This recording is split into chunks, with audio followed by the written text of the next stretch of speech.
How's it going, troops? We have got an absolute brilliant video from United 24, so go and check them out, and you can check out the original video in the description. But this is the Challenger 2 inside Kursk operation, how the elite 82nd Air Assault Brigade operates British tank.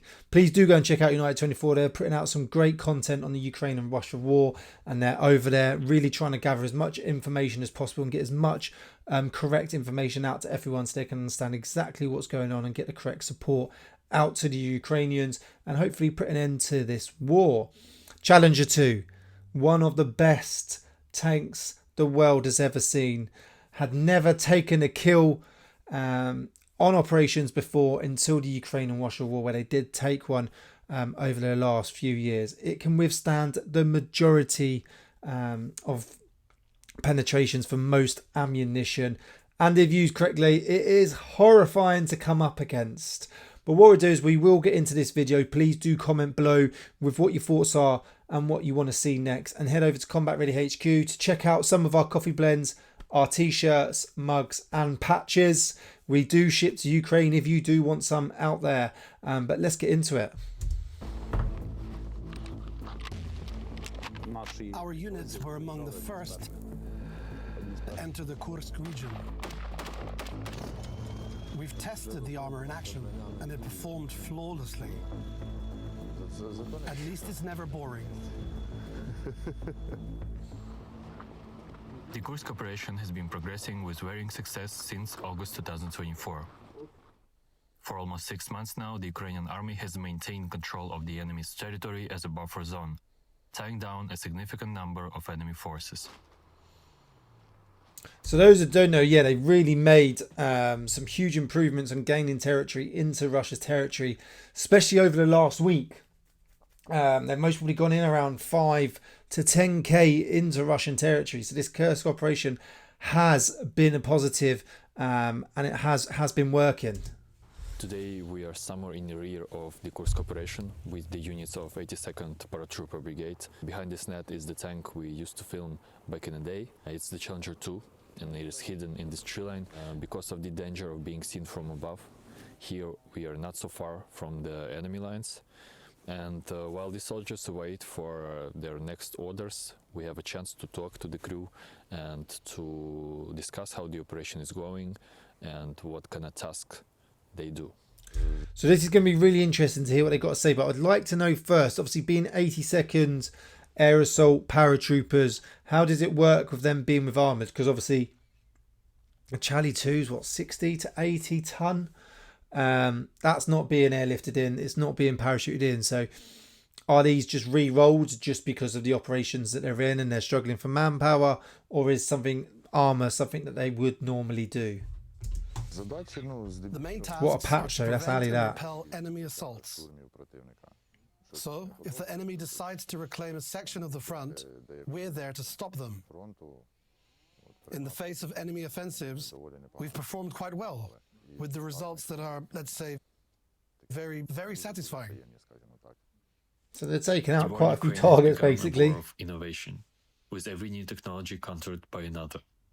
The Challenger 2, a tank from the late 1990s, is not perfectly suited for modern warfare. Okay. So the soldiers have had to make adjustments. Interesting.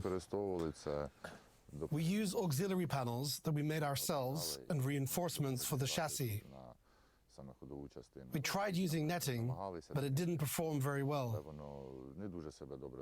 Currently, the most effective solution is electronic warfare systems. The crew says they feel well protected inside the tank. From their experience, its armor can withstand hits from at least 5 FPV drones, and even if critical parts are damaged, they have enough time to evacuate safely. That's really decent and good to know. 5 hits from FPV drones, okay. It's quite a few hits if you see the number of drones and FPV drones being used. This is proven. It's a proven bat tank, but that's in Iraq, etc. Technology's come a very, very long way. Put bar armor on this. This can go up against any other armor. It can withstand RPGs. But today the issues you've got is drones. And obviously a big issue is with a tank, the way it's built, the sides, the front, heavily armored, but normally the top, so the turret and the rear of a tank, not so heavily armored, so they could save a bit of weight. And obviously with drones, you're going to take a lot of hits to the top of a tank. This is where they're struggling. This is where they've had to make adaptations. Adaptations to the chassis. Be interested to see a little bit more what they've needed to do that. What sort of adaptations they've had to make to the chassis, because it's a very good chassis on this. On August 6, 2024, when we moved towards Kursk and crossed the border, we reached our designated position. Enemy helicopters started flying overhead. They spotted us but let us pass. We secured a foothold and began our work.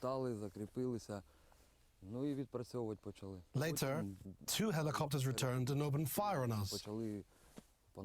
So we went back to get a bit of support. One cumulative shell hit the turret but didn't penetrate it. No way, that's what I mean. So tank can hold up against a lot. In addition to repelling assaults, these tanks provide cover for Ukrainian infantry during offensive operations in the Kursk region. Rager, a 22-year-old company commander, recalls the early days of the operation. 22-year-old company commander.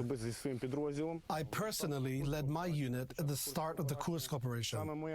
My company destroyed 2 Alligator helicopters, one with a Browning machine gun and the other with a Western-made man-portable air defense system. Took one out with a Browning machine gun. Fair enough. That is some good shooting. Good shooting. At that time, my unit captured nearly 20 Russian servicemen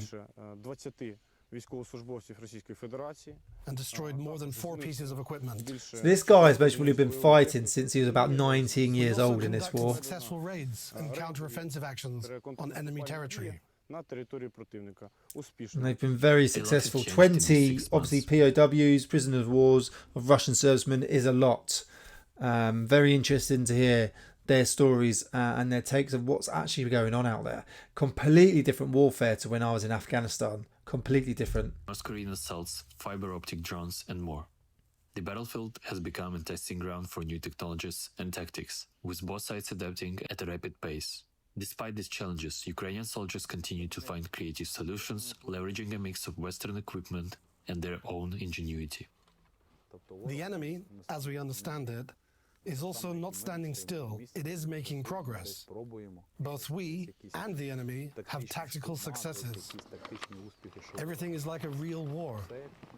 In this regard, the front is no different from Zaporizhia, Donetsk, Luhansk, or Vovchansk. Everything is the same. At the moment, it's no different. Yeah, you're just at a different location. Is that on the map, we are in the Kursk region. Yeah, he's 100% correct. You're still going up against the Russian enemy.